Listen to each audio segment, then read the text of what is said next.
আসসালামু আলাইকুম সবাইকে ঈদ মুবারক।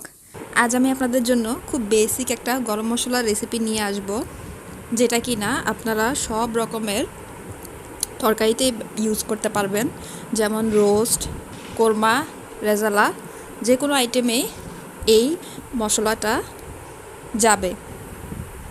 সামনে তো ঈদ, তাই এই মশলাটার প্রয়োজন সবার বাসায় হয়ে থাকে, তাই ভাবলাম এই রেসিপিটাই আজকে নিয়ে আসি। আপনারা সবাই কিন্তু আমার চ্যানেলটা লাইক, কমেন্ট এবং সাবস্ক্রাইব করতে ভুলবেন না।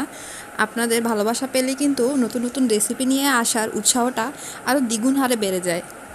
অনেক পরিশ্রম করে ভিডিওগুলো বানাই, আপনাদের ভালোবাসা পেলে আমার পরিশ্রম সার্থক। তাহলে চলুন দেখিনি কী কী লাগছে। আমি আস্ত জিরা নিয়ে নিচ্ছি 1.5 মুঠের মতো, দারচিনি নিয়ে নিচ্ছি 8 থেকে 10টির মতো, অথবা 12টাও দিতে পারেন। এলাচি এবং লবঙ্গ নিয়ে নিচ্ছি 1 মুঠের মতো, জায়ফল নিয়ে নিলাম 1 থেকে 2টি, জৈত্রিক নিয়ে নিব 1 মুঠের একটু কম, গোলমরিচ নিয়ে নিব 1 মুঠের একটু কম। অর্থাৎ মূল কথা হচ্ছে এখানে আস্ত জিরে এবং দারচিনির পরিমাণটা স্লাইটলি বেশি হবে। আমার ভিডিওটি আপনারা শেষ পর্যন্ত দেখতে থাকুন। ভিডিওটির শেষে আমি আপনাদেরকে বলবো কিভাবে এই মশলাটি তৈরি করার পর আপনারা সংরক্ষণও করতে পারবেন। কেননা কুরবানির মাংস রান্না করার পর এই ধরনের গরম মশলা মিক্সগুলা বেঁচে যায়, তো লেফট ওভার গরম মশলাগুলোকে আপনারা কিভাবে সংরক্ষণ করতে পারবেন সেটা কিন্তু আমি আপনাদেরকে ভিডিওর লাস্টে বলবো। সো পুরোটা ভিডিও অবশ্যই দেখতে থাকুন।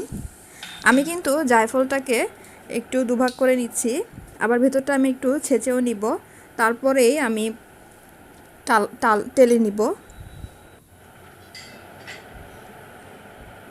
এখন আমি সবগুলো মশলাকে একটু একটু কুচি কুচি করে নেওয়ার চেষ্টা করব, বিশেষ করে দারচিনিটাকে, কেননা দারচিনিটা আস্ত থাকলে ব্লেন্ডারে খুব প্রবলেম করে।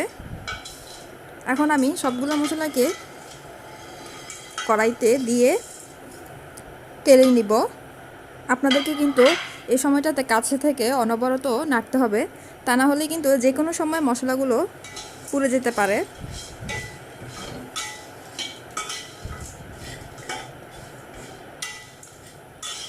মশলাগুলো ভালো মতো তেলে একটি প্লেটে নিয়ে ছড়িয়ে নেবেন, ফ্যানের নিচে কিছুক্ষণ রেখে ঠান্ডা করে নেবেন।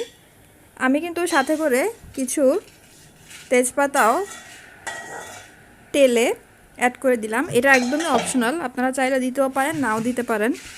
অনেকে দেয় না, বাট দিলেও মন্দ না, কেননা এটি খুবই একটি নিউট্রাল টাইপের গরম মশলা মিক্স। কোনো স্পেশাল কিছু না যে আপনি এটা দিয়ে চটপটিও করতে পারলেন, বা আপনি কিন্তু সব কিছু করতে পারবেন।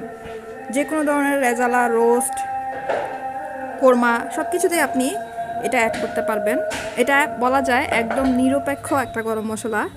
সো নো টেনশন, যে কোনো মশলাতে ইউজ করতে পারবেন। বিশেষ করে কুরবানির মাংসতে তো এই মশলাটা একদম মাস্ট, সবার ঘরে ঘরে তৈরি হয়। এখন আমি আপনাদের দেখাবো কিভাবে আপনারা এটা সংরক্ষণ করতে পারবেন। একটি কাচের অথবা প্লাস্টিকের জার, আপনারা যে কোনো রকমের জার ব্যবহার করতে পারেন। জারটা নিয়ে তাতে আমি মশলাগুলো নিয়ে নিব। এখন আপনি মশলাটাকে চাইলে ফ্রিজেও রাখতে পারেন, আবার চাইলে আপনারা নর্মাল টেম্পারেচারে রাখতে পারেন। তবে নর্মাল টেম্পারেচারে যদি রাখেন তাহলে চেষ্টা করবেন বারান্দার মধ্যে একটু রোদের মধ্যে মুখটা খুলে রাখতে। মুখটা খুলে বারান্দায় দিয়ে রাখবেন, এতে করে আপনার মশলাটা সুন্দরভাবে ফ্লেভারটা ইনটেক্ট থাকবে। আমার রেসিপিটি ভালো লাগলে please like, comment and subscribe.